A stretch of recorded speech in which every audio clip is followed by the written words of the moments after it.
Hi, this is Rick Brandenburg for Turf Bugs and Rock and Roll, and today I'm here with Terry Billison, and Terry's in our project, and she does a wonderful job of creating a lot of educational materials for turf insect management. And if you haven't looked at it yet, she's got a site called NC Turf Bugs. Just Google NC Turf Bugs, and there's an incredible amount of information on there.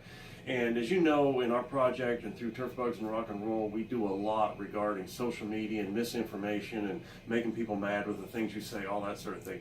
And Terry was recently part of a discussion, part of a conference where this was discussed by an individual, and I'm going to ask her if she'll just share a few points about proper ways that we can educate the public when we deal with controversial issues.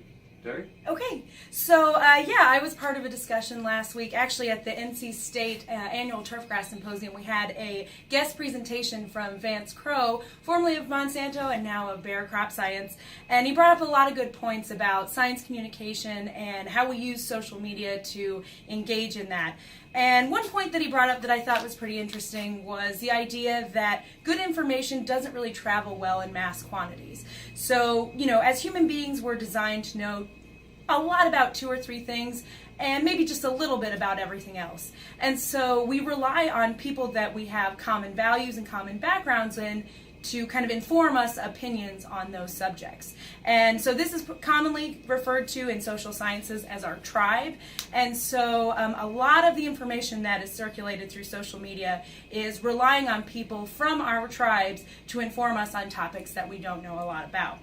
So the reason that we as scientists, when we're putting out information, particularly on social media, we are met with kind of an emotionally charged response, is because when someone posts something that is information that they've gotten from their tribe, it's not really a question of whether the information we put out as scientists is making an incorrect answer correct. It's seen more as a test of that tribe's loyalty, and that's why you get a lot of emotion involved in those responses. And so one way we can combat this is, as scientists and science communicators, is to kind of increase the platforms that we currently have on social media and how we get information out to the general public.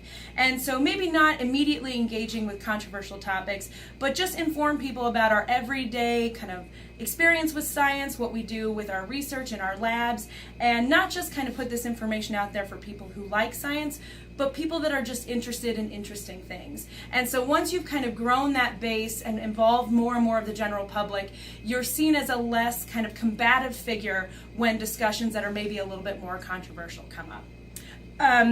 One other thing that we want to really emphasize, and we do a lot at our field day talks when we talk about social media, is being very mindful of the language that we use. So a lot of people, when in the general public, when they talk about science, they have a lot of maybe misinformation that reinforces things that increase the general public fear. And so we just want to be mindful that the language that we use is more about just engaging in a conversation about science and kind of exchanging information rather than shooting down what other people think about it. Thanks, Terry.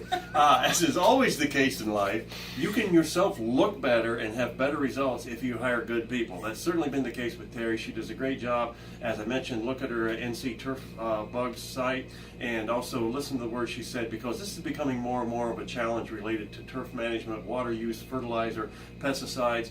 We get a lot of pushback from a lot of different groups and even the public in general. So all this information is important. Hope that helps. Look forward to talking with you again soon.